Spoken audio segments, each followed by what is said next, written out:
एक बार पुनः आपका स्वागत है लॉकडाउन ई पाठशाला बाय डीसी रामगढ़ में। आज हम कक्षा 7 के एसएसटी के सामाजिक एवं राजनीतिक व्यवस्था पार्ट 2 के अध्याय 3 अर्थात राज्य सरकार यानी स्टेट गवर्नमेंट के दूसरे पार्ट के साथ उपस्थित हैं।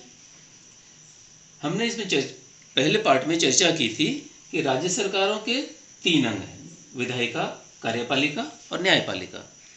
पुनः विधायिका के भी 3 हिस्से हैं, राज्यपाल, विधान परिषद और विधानसभा। पहले हिस्से में हमने राज्यपाल की चर्चा की थी। आज का हमारा विषय है विधान परिषद यानी लेजिस्लेटिव काउंसिल।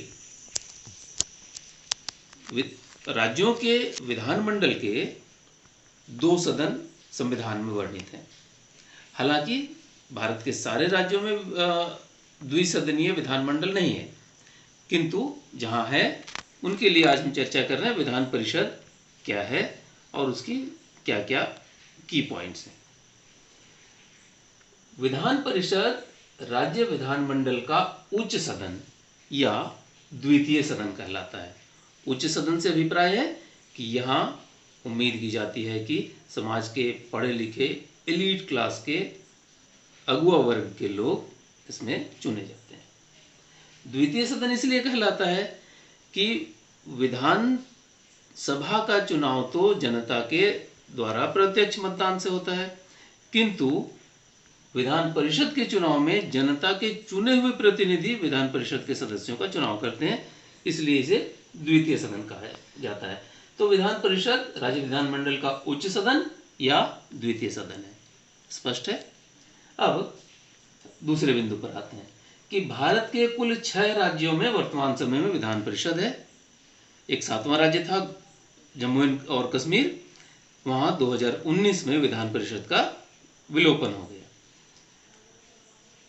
इसके गठन या विलोपन यानी विधान परिषदों के गठन या विलोपन के लिए राज्य विधानसभा के उपस्थित सदस्यों के 2/3 या कुल सदस्यों के आधे भाग के द्वारा यदि प्रस्ताव पारित किया जाए तो भारतीय संसद उस राज्य के लिए इसका यानी कि विधान परिषद का गठन या अगर पहले से है और वहां की विधान सभा इसका विलोप करना चाहे तो विलोपन किया जा सकता है। अब बारी आती है विधान परिषद के सदस्य बनने की क्या योग्यता है। विधान परिषद का सदस्य यानी member of legislative council MLC, तो इसकी क्या योग्यताएं हैं।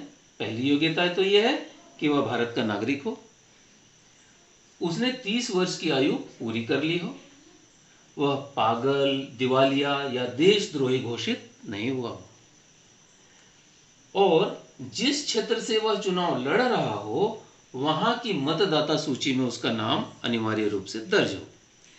तो इन योग्यताओं को पूरा करने पर उसे विधान परिषद का सदस्य बनने की योग्यताएं हासिल होती हैं।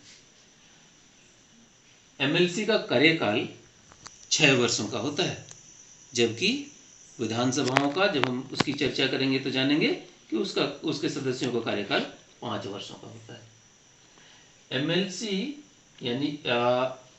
MLC का कार्यकाल 6 वर्षों का होता है। ये एक यूनिक बात है, याद रखने की। विधान परिषदों का निर्वाचन अप्रत्यक्ष मतदान से होता है।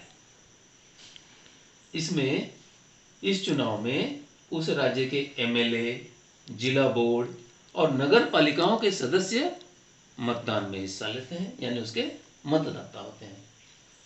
विधान परिषदों के कुछ सीटों पर उच्चतर माध्यमिक यानी 10+2 एवं इससे ऊपर के विद्यालयों कॉलेजों के शिक्षक और ऐसे स्नातक यानी ग्रेजुएट जिन्होंने 3 वर्ष पहले अपनी डिग्री हासिल कर ली है, वो पंजीकृत होने पर इन कुछ विशेष सीटों के वोटर्स होते हैं।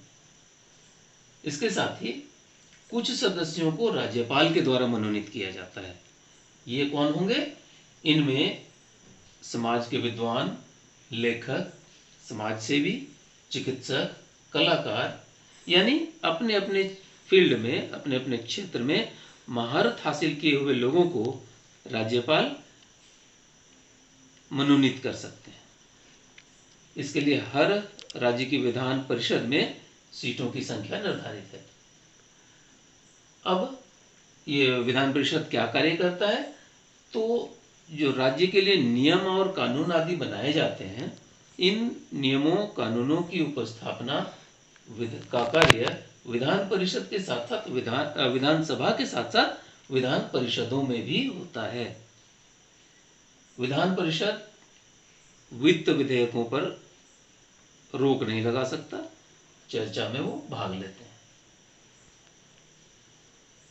विधान परिषद वाले राज्य कौन कौन से हैं, हम इसकी चर्चा कर लें।